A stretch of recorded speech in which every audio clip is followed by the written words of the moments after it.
Thanks, Luann. So welcome to the monthly Dean Seminar. This is a distinguished colloquium, basically, where two outstanding Saybrook alumni are invited to present their dissertation research. The event's typically hosted by our dean, Dr. Donald Moss. However, our dean is in Italy, giving a presentation at a conference. So Luann Fortune and I have the honor of hosting this evening's session and introducing our esteemed speakers. So I'd like to start by introducing our first speaker, Dr. James Lanzilotti, and he goes by Jim, a 2023 graduate in the Integrative and Functional Nutrition Department. The title of Jim's presentation and dissertation is The Power of Protein Intake for Type 2 Diabetes and Obesity Outcomes. Dr. James, or Jim, Lanzilotti is a clinical health coach at Virta Health, and he manages and educates complex patients and specializes in nutritional approaches to diabetes, anti-obesity medications, severe obesity, and metabolic conditions. Jim integrates meal planning and lifestyle modifications from vegan to carnivore. He completed a comprehensive nutrition residency with Dr. Jaime Schehr, gaining integrative and functional nutrition expertise. He's also a certified trainer and sports nutritionist who works with individuals from 8 to 80. So welcome back, Jim. Thanks, Dr. Weissman. So I'm going to go through the presentation a little bit quicker because we both want to have questions. I think we're going to take them all together collectively at the end. So as Dr. Weissman said, I focused on protein. When I looked at the problem statement, I don't know that anybody's going to be completely shocked, but maybe the magnitudes that diabetes is a global problem, even in countries that we typically don't associate diabetes with, and to a same extent, obesity. Obesity rates in the U.S. are heading towards 40%. Even countries in Asia, where we typically associate that with leaner individuals, parts of Africa, we're just seeing an explosion of type 2 diabetes and obesity. So what I started out on my research and being a clinical nutritionist, I was really very interested in trying to see what we could do from a nutritional approach to deal with both of these twin pandemics. So when I did the literature review, it turned out to be an incredibly complicated disease. So I had to go through pathophysiology of type 2 diabetes and obesity, nutritional approaches, and then I ultimately wanted to target protein. When I looked at the pathophysiology, there was no organ that was left unscathed. Liver, pancreas, intestines, the brain, muscle, you name it. Type 2 diabetes and those with obesity were really seeing things at many different organ levels.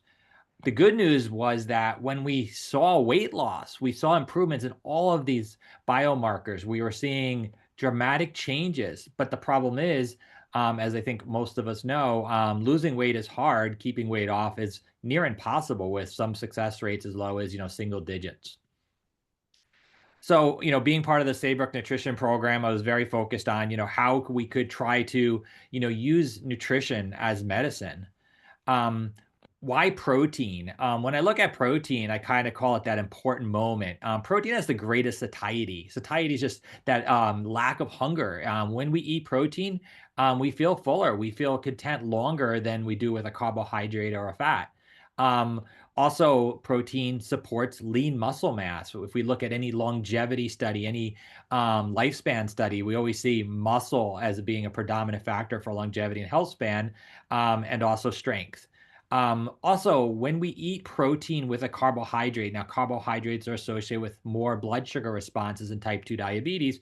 We see that blood sugar response blooded when we eat protein and carbohydrate.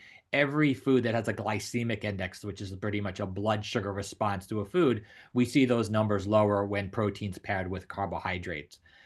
We also see in the research, and I also identified in the research I did, that when we put protein in the middle of our plate, we tend to squeeze out maybe some of the starches or the ultra-processed foods that are associated with type 2 diabetes and obesity. And then we also identify a problem with protein. Unlike carbohydrates, which we can store for longer periods of time, and fat, much to all of our chagrins, we store quite easily. Protein really doesn't have a storage facility in our bodies.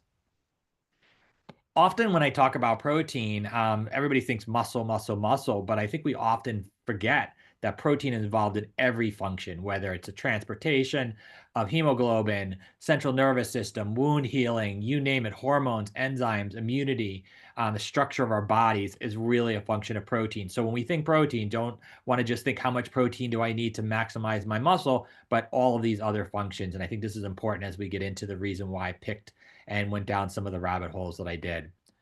So the research gap.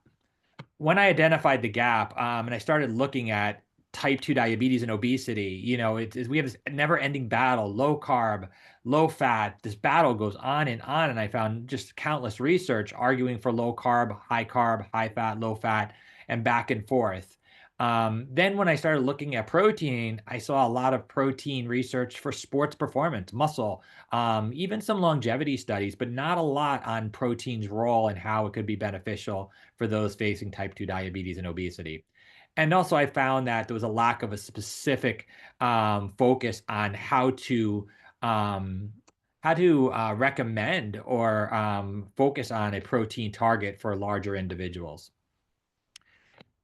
As I just mentioned, the woman on the left, a lean, somebody who in the fitness, we have a tremendous amount. I don't think there's much argument around how much protein she needs, but I think we have a gap, a huge gap, even now, for the individual on the right. What are his needs relative to somebody who's more fit, or more ideal weight, as it's often referred to. When you look at protein, it's measured in so many ways, total grams, percentage of calories, actual body weight, ideal body weight, fat-free mass, lean mass, muscle mass. And also we get this dynamic where, you even see it in the American Diabetes Guidelines or some of the other guidelines from national organizations. Oh, just eat the size of a deck of cards or a palm of hand. I found that to be really inadequate. Even plate sizes, when you have individuals, and I'm fortunate, I work with individuals that are 200, 300, 400, 500, even 600 pounds. And when determining their protein, a lot of these fell short. That last one, that adjustable body weight, was something that I came upon. And why? If you look at anesthesiologists, they don't just put their finger up and say, oh, this individual's a couple pounds heavier, a couple 100 pounds heavier. I'm just going to do this. No, they have specific formulas. If they're administering chemotherapy, there are models. Parenteral nutrition, you have models in critical care situations that we're just not using in clinical care. And I thought that was a disservice to the individuals that really needed that focus. So to try to visualize what I'm talking about and why adjusted body weight just seemed like a important approach. So you have two sisters. Sister on the right, I hate that phrase, but they often refer to it as ideal body weight, normal body weight. She has a twin sister, same height, everything else. And, her sister's 260 pounds versus her 120 pounds. I think it's hard to argue that those two individuals have the same nutritional needs. But I also think it's equally shortcoming to think, oh, the sister on the left needs, more than double the, nutritional needs, especially protein, of her sister. If you are looking at a critical care situation, the specialist will use what they call adjusted body weight. So what is adjusted body weight? It's the actual body weight minus the ideal body weight. I'm not sure this is really a phrase, but it's the overweightness of the individual. If the sister on the right is 140 pounds, well, that extra 140 pounds, about 40% of that is tissue that needs nutrition, needs protein. Like I said, it's not only the muscle, but all the organs and all the other functions of that larger individual. She has a greater need. So when I started looking at, the purpose of it, came down to, simple, is there an optimal range using that adjusted body weight, not using all of the other methodology, but looking at adjusted body weight, as is done in critical care situations. I used NHANES and anyone who isn't aware of NHANES, epidemiological data gets a bad rap.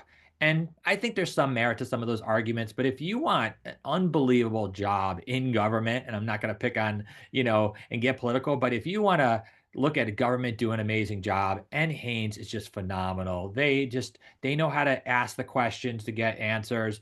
They are unbelievable statisticians. They bring in doctors, nurses, registered dietitians, you name it. NHANES data when it comes to anything nutritional, I think they do a phenomenal job. And I want to thank my chair, Dr. Archer, for really kicking me a few times before I realized how good this data was. And I've spoken to Dr. Weissman about how, a lot of the students at Saybrook would benefit from, using this data versus trying to conduct their own studies. And then I wanted to be able to, use a statistical analysis that really took into the confounding variables. When you look at protein, there's a lot of things that can move the needle. So my independent variable was really looking at protein based on that adjusted body weight formula. And then my dependent variables, for those that aren't as familiar, HbA1c is really the bellwether measure of type 2 diabetes. It is a 3-month average of the blood glucose levels, and it's really the gold standard. It's used all over the world. It's a very simple test, not expensive. The second measure that I looked to try to look at the type 2 diabetes biomarkers is called HOMO-IR. That's a little less known. It's fasting insulin over fasting glucose. The reason I picked that is it's an early indicator of type 2 diabetes. So before you get the official diagnosis of having type 2 diabetes, HOMO-IR could be an early indicator. And it's very much a progressive measure that is increasingly gaining popularity. So I wanted to use HOMO-IR to try to get that early indicator of the individual progressing towards type 2 diabetes. And then when I looked at obesity, of course, I used BMI, and we know all the shortcomings of BMI, but it's still a very easy measure and used universally. And increasingly, people are looking at waist circumference as a marker of obesity and central adiposity. So those were my 4 dependent variables. There was some confounding variables, of course. I wanted to evaluate, how active the individual was, so I counted for that. We adjusted for age. We adjusted for poverty and income levels for social determinants of health, and then race and ethnicity.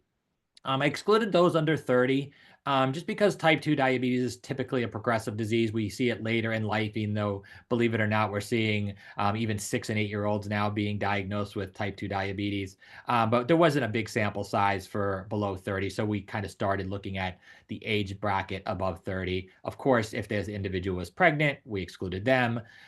Missing second day of data, that is just that NHANES looks at 2 different data samples, and we wanted to make sure that we had 2-day samples, so we excluded those that didn't give nutritional data for a second day. And then physiologically implausible data, you can look at my paper. That's a really big discussion, but we tried to exclude those individuals that reported eating, 400 calories or 500 calories or eating 10,000 calories. So we wanted to exclude some of that. And there was a model that we found that was widely accepted for trying to really determine that data was not worth including.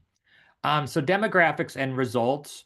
Again, these slides are going to be a little bit harder to read if you got a small computer. But what I really want to show here is the NHANES data was fantastic. We were able to break down 5 different protein consumption levels based on that adjusted body weight. But we had great data for females versus males. We had different ethnicities. We had really nice age demographics as well. So you can see there was good portion size or good sample sizes for the 5 different protein consumption levels and for the different demographics. This is just the raw data, so this is not adjusted. But I thought it was interesting to see some things that I think we believe, that as we get older, we need more protein. And as we get older, we eat less protein. So the data did tease that out. What we see is that as we get older, it's a little bit harder to get the protein we need at a time that we do need it. We also saw that those that ate higher protein had lower body weights, which again, we'll see this teased out in the filter data, but we did see it at, population level. We also, a bit surprising, I was expecting those that were socially disadvantaged to be eating less protein because, as a general rule, protein's more expensive. But we didn't see that in the data, so I was a bit surprised on that. It could be somewhat a function of maybe they're eating poor quality proteins. Maybe those that are affluent are having filet, and those are less affluent are having some type of fattier ground beef. So that was a bit of a surprise. And as expected, activity level did show up. Those that were more active did eat more protein. So this is the first set of data where I looked at the type 2 diabetes markers. And it's a lot of data here. And I just want to point out a couple things. We saw kind of a little bit of a U-shaped curve, which is what you'd kind of expect. Those that were chronically under eating protein, had less positive outcomes, and those that were eating excessive amounts. So at the population, that's kind of that bowl level. That's the population level. But then when you dig in a little bit and you look at like the black population, you do see that as the protein went up, their A1Cs, that 3-month blood sugar marker that is universally used, went down. We saw a little bit more of a dynamic, but we saw the same thing in Hispanics. We saw the other thing in multi-race, and multi-race was disproportionately Asian, but there was some other classes in there. But we kind of see a little bit of a U shape, but we do see a consistent argument that being too low on protein is quite a negative, but we also don't want to go to the other extreme. And that's why I included that 2.0 category, because that is really, as a sports nutritionist, as somebody who's worked with professional athletes and bodybuilders, that's well beyond what would ever be recommended, even in that population. So it was nice to see that we don't want to go to the other extreme. What really stood out from a type 2 diabetes standpoint, and it's a really good indicator, an early marker, was the HOMO-IR really was very linear. We saw, significant differences in HOMO-IR, the higher protein, better levels around HOMO-IR, with lower level being better for that particular marker. And, we saw it quite pronounced. We did have a little bit of an artifact in the Hispanic population for that 2.0. I think that was a little bit of function. That was a small portion, and you can see some real crazy outliers, which led me down a rabbit hole because we actually did find out that Hispanics historically do have more volatile HOMO-IRs, and that's something that I'd like to write on at some point. But then we saw, in a white population, these moves were substantial. A 7.0 is really significant insulin resistance. And you see how the higher protein groups had significant improvements in that marker. As excited as I was about the type 2 data, I was just blown away. And I was fortunate. I hired a statistician to run a lot of my numbers because I have a certain bias for protein, and I was always worried. And we were running the numbers, and I was running them in parallel. And she was so much faster than I was. But when the numbers started coming out, it was like we were just so excited. Across all of the BMIs, we saw big drops. I mean, those that aren't really in this field, an A1C, or sorry, a BMI of 31 is obese. It's obesity. It's somebody who's dealing with that. The higher proteins were, at just that overweight category. We saw, with the black populations, from the lowest protein to the highest, 8 points in BMI. I mean, you're talking about probably 3 to 8 years of lifespan with those different BMIs. Hispanic population, interesting enough, didn't have as big a jump. It was significant, but not as big. But big drops across the Asian population or that other multi-race. And, looking at the white population, 5 points on the lowest portion of protein consumption versus the highest. Those are just, those are statistically numbers that you have a hard time ignoring. And then we saw the same thing for waist circumference. We'd expect those two to be correlated, but waist circumference, another great indicator, probably in many minds a better indicator for central adiposity or body fat levels. We saw significant improvements across the board in waist circumference. This was just one big aha moment, just a very simple depiction of what I kind of just showed in a lot of numbers. Those that ate higher protein, again, using that adjusted body weight, taking into consideration that overweightness, a portion of that needs extra protein. You can see, significant improvements as you move to the right and kind of bottoming out at those higher protein levels. But, obviously a very strong association. So strengths and limitations, obviously, every study is going to have them. Again, I'm a big proponent of the NHANES data. I had 2280 subjects in this. That's after exclusions, which was fantastic. We have national representation. NHANES goes across the whole country. They just do an amazing job around that. We had some great ethnicity. We were able to look at different age groups. I believe this is the first study that was ever done anything like this with adjusted body weight and trying to use adjusted body weight outside of a critical care situation. And again, I looked at really the big four biomarkers. Shortcomings. The NHANES is a, it's a survey. They're not in a metabolic ward checking everything they eat. It is a recall. But I will say in defense of it, they don't just say, oh, what did you eat yesterday? They're like, oh, do you remember? They give people time. They don't pressure them. They give like little models to show how much and trying to get it right. So I think they do a fantastic job of trying to make those sure those roll calls, those recalls are pretty solid. Um, Dietary intake and food categories, I couldn't tell whether they're eating plant-based or animal-based protein. They don't tease it out that way.